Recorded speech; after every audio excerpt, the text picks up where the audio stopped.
Poor Joan ain't got nobody. She's nobody's sweetheart now.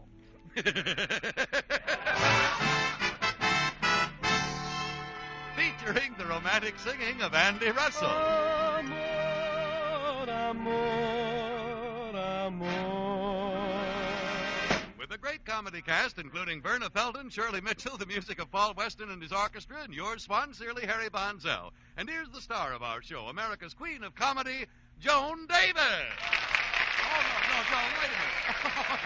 No, not again. Joan, stop yanking the strings of that harp. They're not meant to operate a yo-yo. Come here, will you? Joan, listen, I want to talk to you. What do you want, Harry? Oh, you ought to be ashamed. Joan, listen, I wanted to ask you if you got any Valentines yet. Oh, yes, I just got a cute one from my friends. Some of my friends who were living... Some friends who were... I can't, I'm so excited. They were looking for a place to live in Los Angeles, and they finally wound up in Australia. Well, I know the housing situation is really terrible, but what did your friends say in the Valentine? They said, the kangaroo is a lucky guy. From landlords, he need not crouch. His family fears no dispossess. They live in his front pouch. Oh!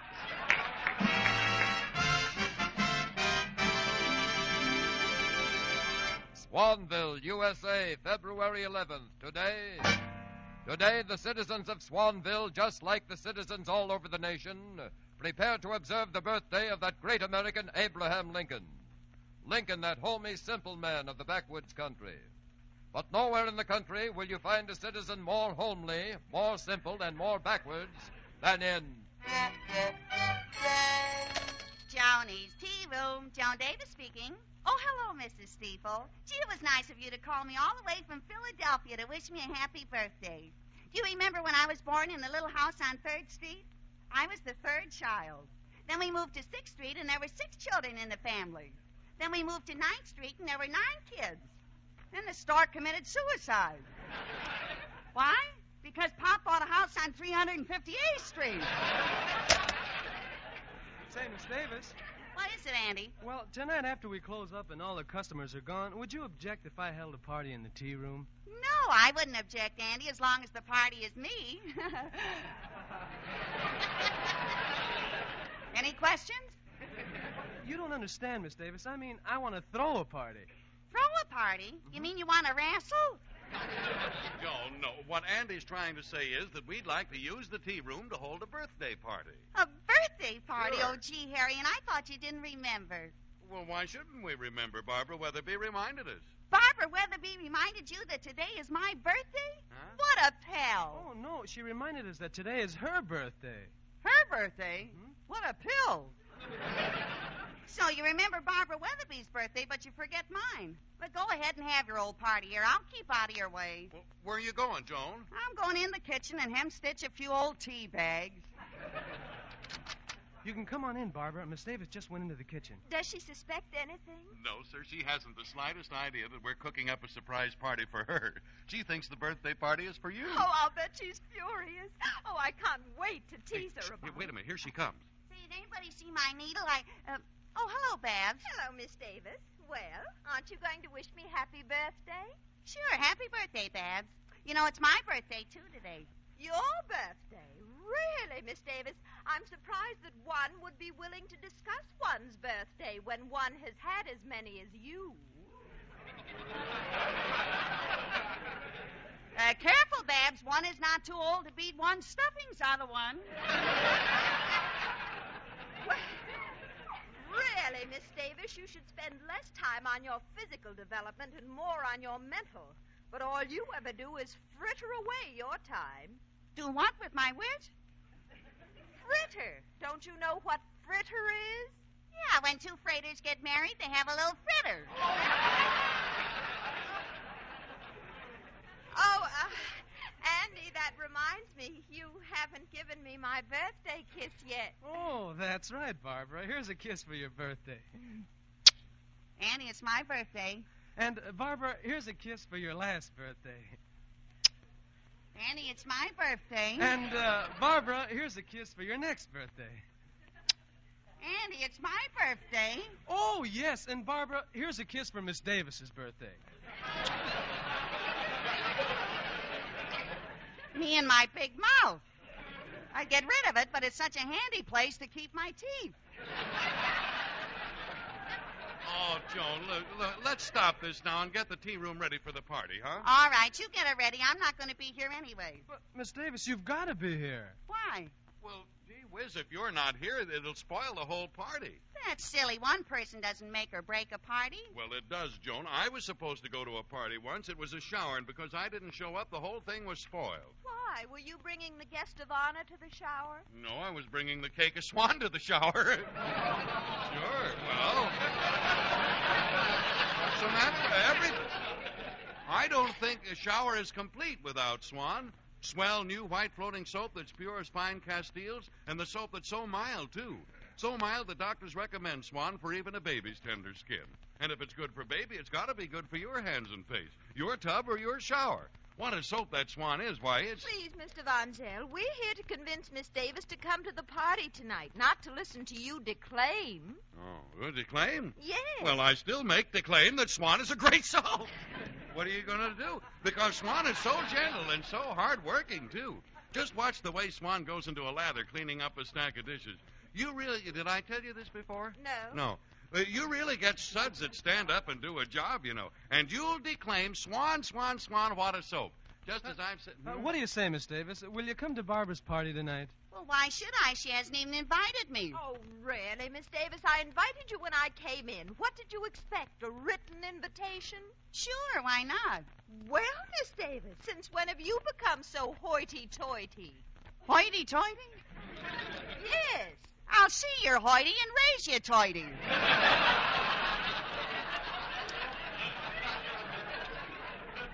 Gosh, really, Miss Davis, won't you even come to the party for my sake? Oh, Andy, I'd do anything for you. Why, I'd climb the deepest river. I'd swim the highest mountain.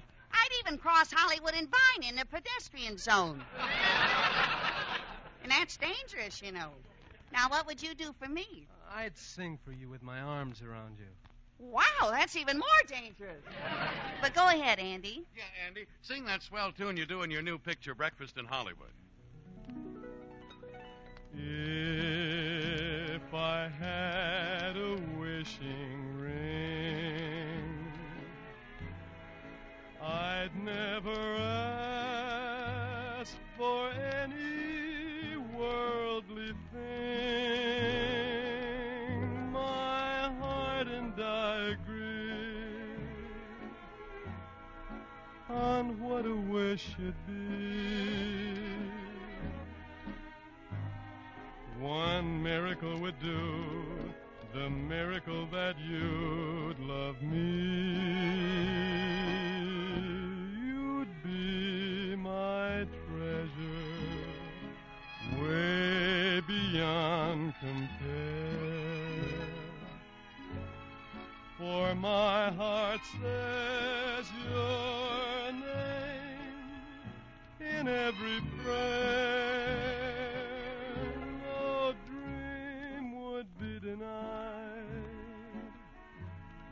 And I'd be satisfied with all your love could bring if I had a wishing ring.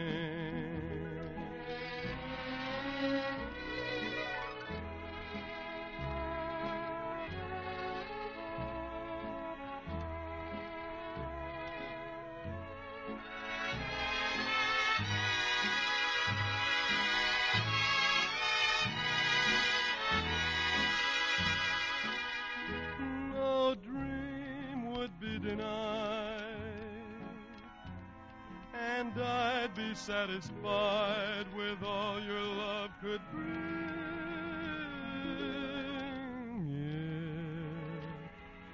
if I had a wishing ring.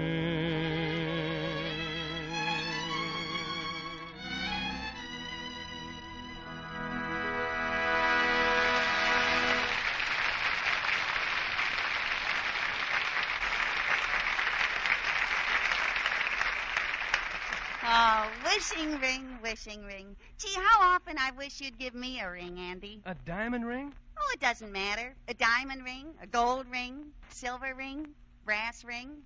You got an old cigar band you're not using? Yoo-hoo, Miss Davis! Yoo-hoo! Oh, it's Mrs. Rosella Hipperton. Hello, Miss Davis and Mr. Russell and Miss Weatherby and Mr. Bonzel! Hello! Happy birthday, Barbara, dear. Thank you, Mrs. Hipperton. Say, Hippie, ain't you going to wish me happy birthday? It's my birthday, too, you know. Your birthday? Really, Miss Davis, I'm surprised that one would be willing to discuss one's birthday when one has had as many as you. This one has more stuffing to beat out of one than the other one. Anyhow, I wouldn't talk about age if I were you, Hippie. Is that so? Well, Miss Davis, I'm perfectly willing that the world should know that on my last birthday, I just turned 35. That's right. When you turn 35, it comes out 53.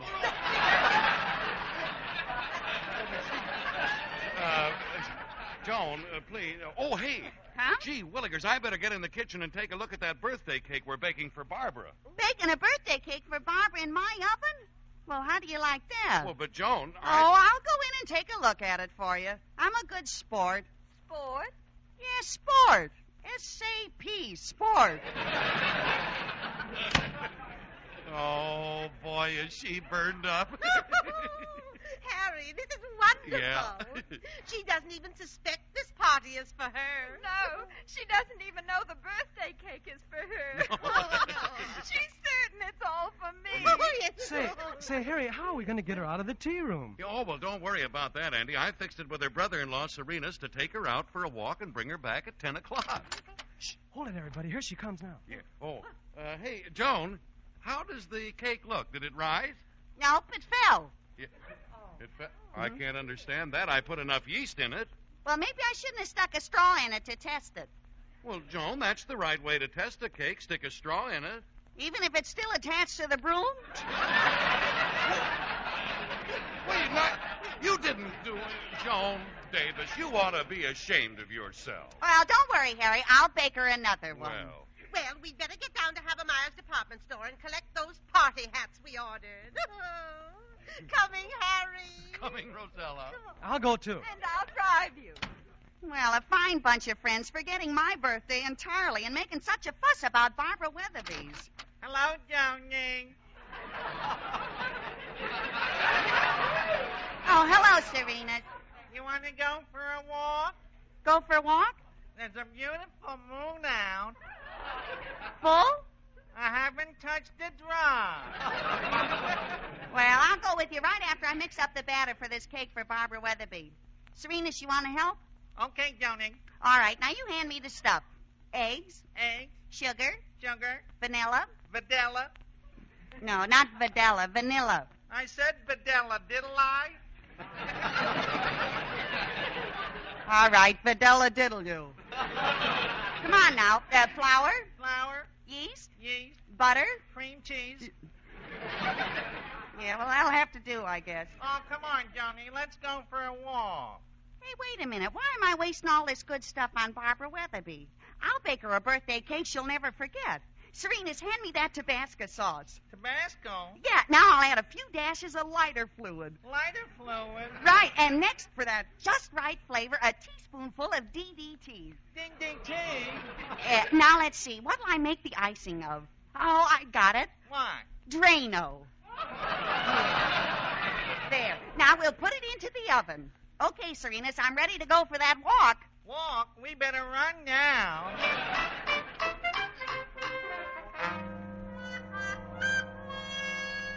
Well, it's 10 o'clock. Any sign of Joan yet, Rosella? Not yet, Harry. But, oh, how I love this waiting in the dark with your arm around me. Mrs. Hipperton, that's my arm. Oh. Then whose hand am I holding? Oh, Andy.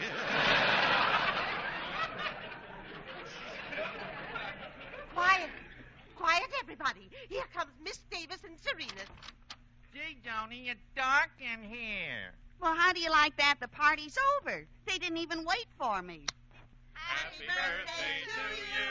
Happy birthday to you. Happy birthday, dear Joni. Happy birthday to you. Surprise! Surprise! Well, say, what's this all about? It's a surprise party for you, Miss Davis. For me? But I thought it was for Babs. Yeah, well, that's the surprise. We told you it was for Barbara, but all the time it was really for you.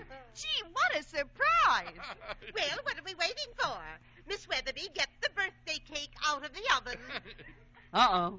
Here it is, Miss Davis. Here is the cake, and as guest of honor, Joan, you get the first slice. Well, aren't you going to say anything? Calling Dr. Gillespie. Calling Dr. Gillespie. Oh, well, let's eat the cake later, huh? Let's have some fun first. Oh, that's a good idea, Miss Davis. Let's play some games. Oh, say, I've got a swell game we could play. Would you like to try it with me, Rosella? Oh, I'd love to, Harry. How does it go? Well, first I blindfold you, and then I place a big pail of water in front of you. Oh, I've played that game. It's called Bobbing for Apples. No, it's called washing with Swan. Oh, isn't that clever, the way that comes in there? And really, it's easier than bobbing for apples because Swan floats so well, you know. Really? You know, of course, that Swan is the new white floating soap that's 4 swell soaps in one. So mild that it's the soap for baby and for you. And Swan's so hard-working, it's the soap for dishes and light laundry, too. For baby, for you, for dishes, and light laundry. Use Swan Oh, for all... that's fine, Mr. Bonzel, but I'd rather play one of the old-fashioned games like post office. Really, Miss Weatherby, kissing games at our age. Well, if you don't start now, hippie, you never will. Yeah, well, look, if you don't like that one, Rosella, maybe we can play another game I've got called Twist of the Wrist. Twist of the wrist. Yeah, it's a great game. You take a cake of Swan, give it a twist of the wrist, and presto, it breaks in two. Then you'll have 2 generous cakes of soap, one for the kitchen and one for the bath. You let Swan get in a lather. You take it easy. Swan will do every job in the house. What a game that is, and what a soap, too. Well, let's forget about the games. I'd rather hear Andy sing. What do you say, Andy? Well, instead of singing, Miss Davis, I've got a surprise for you. I'm going to play the drums. The drums? Yeah, I just got a job playing the drums in the college band. Oh, fine, Andy. You play the drums and I'll play the cymbals. Well, Joan, I didn't know you played the cymbals. Oh, sure. Ever since I was a kid, I've been simple-minded. Well, go ahead, Andy. Beat out those drums.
Boy, I'd like to see Frankie do that. Oh, yes. Gee, if those drums ever hit Frankie back, it would be terrible.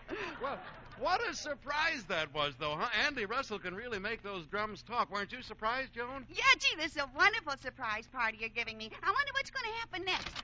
Well, I guess...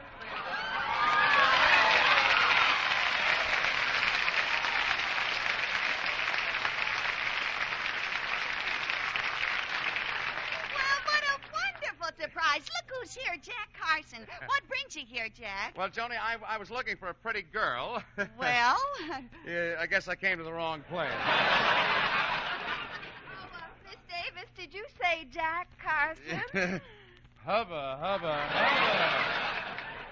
Things are looking brighter. Yes, I'm Jack Carson, little girl. Not the Jack Carson. Yes, the Jack Carson. Not the famous Jack Carson. That's right, not the famous Jack Carson. Well, did you come here to wish me happy birthday, Jack? Well, yes, happy birthday. But I really came here about a perfumed handkerchief. Oh, Jack, you shouldn't have had done it. I didn't. You see, I found a girl for my radio show, and I wanted to go east with me in my personal appearance tour, but she got away, and I don't even know her name. The only clue I have to her identity is this perfumed handkerchief. You see, this girl is the only one I know who uses this perfume. Well, let me smell it. Yeah. It's beautiful. It's called Hubba Hubba. Do you know her, Joan? I mean, do you have any idea where I might find her? Well, no, I don't, but why don't you go over to Frank Sinatra's show? She might be hiding behind a pair of bobby socks.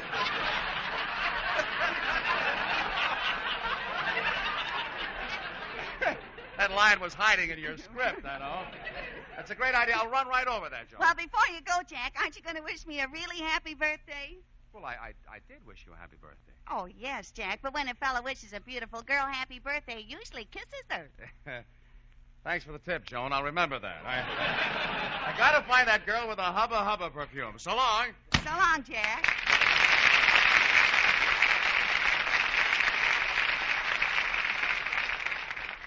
Oh, gee, I should have offered him a hunk of that special birthday cake. Yeah. He deserved it. Oh, say, listen, we haven't heard from our guest of honor yet. Come on, Joni, you do something, huh? No, I don't want to. Go ahead, Miss Davis. Sing us a song. Oh, no, I don't want to. Oh, please, Miss Davis. Okay, but stand back, everybody, because when I sing, a fine spray is liable to come out.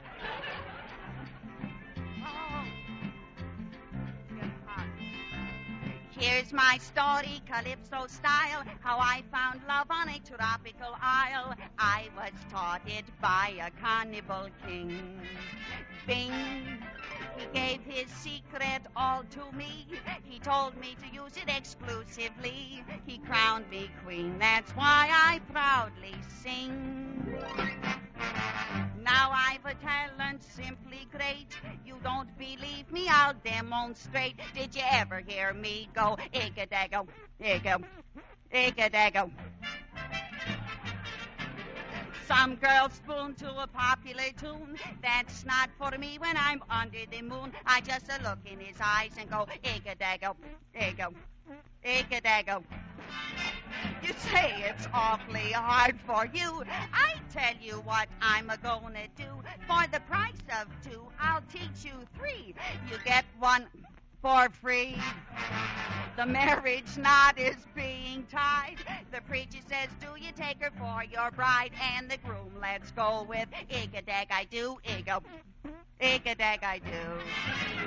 Where I come from, Igga-do means you love me and I love you. And a kiss that usually sounds like, spelled backwards, sounds like.